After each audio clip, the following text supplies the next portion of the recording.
Okay? And then we put that together as normal hand, dropping the hand down and moving behind the elbow. I'm still in the crease of the palm. Okay? We can groove to the music. We set it up with a prep. We drop the arm. We bring it over. And we wrap it out. Okay? I want the movement, the action-reaction to be what the body naturally would anatomically want to do. We do that through the acupuncture points. We talked about we can't do that down in the fingertips effectively. We can do it in the crease of the palm, those acupuncture points for communication plus energy. Okay? So I want to stay in the crease of the palm all the time. If I go to spin her, I'm still in the crease of the palm at any given moment if you were to freeze frame. Okay? No matter what direction I'm going. If I switch hands, I'm right to the crease of the palm. If I'm behind the back, I'm right to the crease of the palm. I'm always finding that magic sweet spot. That's where the communication occurs. So that requires a full hook. Okay? Not just a claw. We talked about stretch and compression being a full counterbalance. It's body, it's lats and pecs. Okay? I simply take the lower body away because the bungee cord has to get longer to stretch. It cannot push and pull, that's the opposite of connection.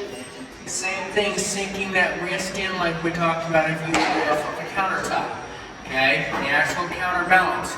From there, I can lead every little movement throughout the body and lead follow communication. If I want to create something in the body, it's as simple as a little bit of a flick. Okay, it can be subtle. Then we did that in sugar pushes. Okay, waiting for the connection point.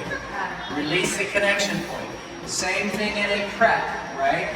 We set up something circular, and I did that right to that communication point. I wait for the connection point. We release the connection point. If I lead circular first, you get the spin. If I want side step, it's linear first, it's a turn. I'm going to do no prep, I'm going to lead linear, then circular, causes a side step. She naturally closes together because that's the next part of the move, is to finish the rotation.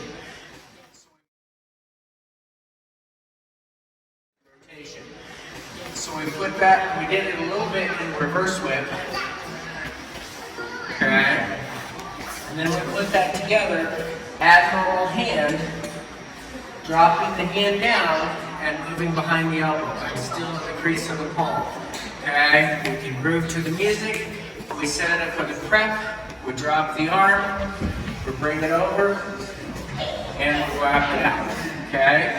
So if I put that together from the other side, we have 1, 2, 3, 4. Move that out. Right? Make sure that you're coming out on a correct type of beat. Boom. And of course, whatever you got next is whatever you want from there.